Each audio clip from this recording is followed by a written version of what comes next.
Hi guys, in this tutorial I will show you how to make a car screenshot effect in After Effects. First let's scroll forward where you want this effect to start from and duplicate your clip. Now right click on duplicated one, then go to time and select freeze frame. Make sure to cut the beginning from where your effect will start from. And now let's rename this layer to screenshot. Let's press S on your keyboard and downscale the layer to around 40%. Now right click on screenshot layer, go to layer styles and select stroke. Expand stroke now and change the color to white. Let's increase size a bit, then change position to inside. In my case, white border is too small for me. Let's increase the size until it will look cool. That's fine to me. Now make sure none of your layers are selected and then grab a rectangle tool and draw a shape like this. Make sure fill is set to solid and the color is white, then click on stroke and if it's solid, change it to none and hit OK. Now make sure to cut that shape layer as well. Then select both screenshot and shape layer and pre-compose them into one layer. I will rename it to screenshot and then make sure move all attributes and adjust composition duration is selected and then hit OK.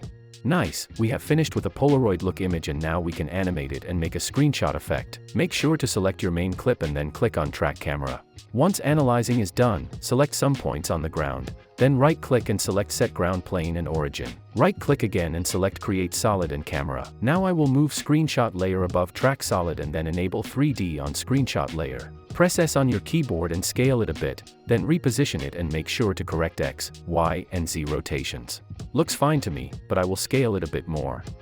Now let's scroll forward something like this and then click on scale stopwatch icon. Then go back to the very beginning of a screenshot layer and change scale to 0%. Make sure to toggle off track solid layer and we can check the effect. Looks cool, but now select both scale keyframes and press F9 on your keyboard to ease them, then go to graph editor. Right click here and select edit speed graph, then make a smooth curve like mine. Already better. Now enable motion blur on screenshot layer. That's way more better now. Now let's add a flashing effect. Create new solid layer.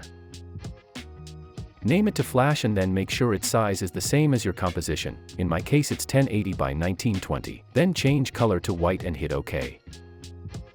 Cut that flash layer as well. Then press T on your keyboard to expand opacity and click on opacity stopwatch icon. Now scroll forward a bit and change opacity to 0%. I will also move flash layer below screenshot layer, cause I don't want flashing to be affected on a screenshot image as well. Let's quickly check it.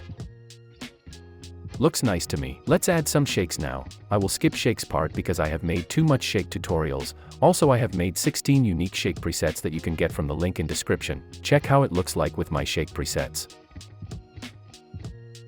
Hope this video was helpful. Thanks for watching and like the video please.